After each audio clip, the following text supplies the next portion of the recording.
Ottawa ਦੇ ਵਿੱਚ NDP ਆਗੂ ਜਗਮੀਤ ਸਿੰਘ ਨੇ ਆਉਣ ਵਾਲੇ ਸੰਸਦੀ ਸੈਸ਼ਨ ਲਈ ਆਪਣੀ ਪਾਰਟੀ ਦੀਆਂ ਤਰਜੀਹਾਂ ਬਾਰੇ ਚਰਚਾ ਕਰਨ ਲਈ ਨਿਊਜ਼ ਕਾਨਫਰੰਸ ਕੀਤੀ ਹੈ, ਜਿੱਥੇ ਜਗਮੀਤ ਸਿੰਘ ਨੇ ਕਿਹਾ ਹੈ ਕਿ ਜੇਕਰ ਲਿਬਰਲ ਸਰਕਾਰ ਇਸ ਸਾਲ ਹਾਊਸ ਆਫ ਕਾਮਨਸ ਦੇ ਵਿੱਚ ਫਾਰਮਾ ਕੇਅਰ ਬਿੱਲ ਪੇਸ਼ ਨਹੀਂ ਕਰਦੀ ਅਤੇ ਪਾਸ ਨਹੀਂ ਕਰਦੀ ਤਾਂ ਉਹ ਇਸ ਨੂੰ ਸੌਦਾ ਤੋੜਨ ਵਾਲਾ ਸਮਝਣਗੇ। ਉਸ ਦੀ ਪਾਰਟੀ ਨੇ ਪਿਛਲੇ ਮਾਰਚ ਦੇ ਵਿੱਚ ਲਿਬਰਲਾਂ ਨਾਲ ਇੱਕ ਭਰੋਸੇ ਅਤੇ ਸਪਲਾਈ ਸਮਝੌਤੇ ਤੇ ਦਸਤਖਤ ਕੀਤੇ ਸਨ, ਜਿਸ ਦੇ ਵਿੱਚ ਐਨਡੀਪੀ ਨੇ 2025 ਤੱਕ ਮੁੱਖ ਵੋਟਾਂ ਦੇ ਵਿੱਚ ਘੱਟ ਗਿਣਤੀ ਸਰਕਾਰ ਦਾ ਸਮਰਥਨ ਕਰਨ ਲਈ ਸਹਿਮਤੀ ਦਿੱਤੀ ਸੀ। ਬਦਲੇ ਦੇ ਵਿੱਚ ਲਿਬਰਲ ਇਸ ਸਾਲ ਦੇ ਅੰਤ ਤੱਕ ਫਾਰਮਾ ਕੇਅਰ ਕਾਨੂੰਨ ਪਾਸ ਕਰਨ ਸਮੇਤ ਕੁਝ ਸਾਂਝੀਆਂ ਤਰਜੀਹਾਂ ਨੂੰ ਅੱਗੇ ਵਧਾਉਣਗੇ। Working class people to continue to have to bear the brunt of this crisis. We want to make sure that those at the very top, the ultra wealthy corporations that are profiteering off of this pandemic, off of the war now, are contributing their fair share, and the burden's not falling on workers. I think we have to take anything that Rachel Notley says very, very seriously.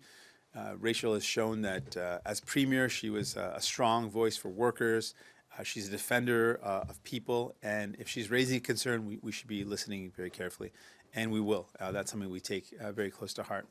We know that with some of the decisions of the Biden administration around investments in clean energy, that if we don't take appropriate steps at the national level in Canada, workers might fall behind. So we do need to have a response that ensures that workers are not being left behind, that we have an investment strategy, a jobs creation strategy that ensures jobs in Canada for tomorrow and for the long term.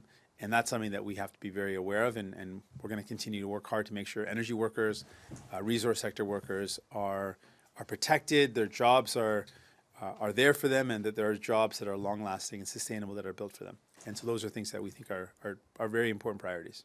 And I think when it comes to tackling the climate crisis, Premier Notley has shown that she is someone that can be a trusted ally and a champion for workers, but also for the environment. Someone like Daniel Smith is shown the opposite, someone who wants to just sow division, someone who doesn't want to work with the federal government and doesn't really want to work for people. And so that's a clear choice that Albertans will have, someone who can defend workers and also find ways to deliver for Albertans by working with the federal government, or someone like Daniel Smith who just wants to cause division. Well, a couple of things have to be there based on what we force the government to do in our agreement, and that's the dental care. There has to be enough funds to move forward with the National Dental Care Program, which is to cover all teenagers, seniors, and people living with disabilities that qualify for the program. That has to be there for that national program where you can go into a dentist's office, you can go into a hygienist's office, and your bill will be covered.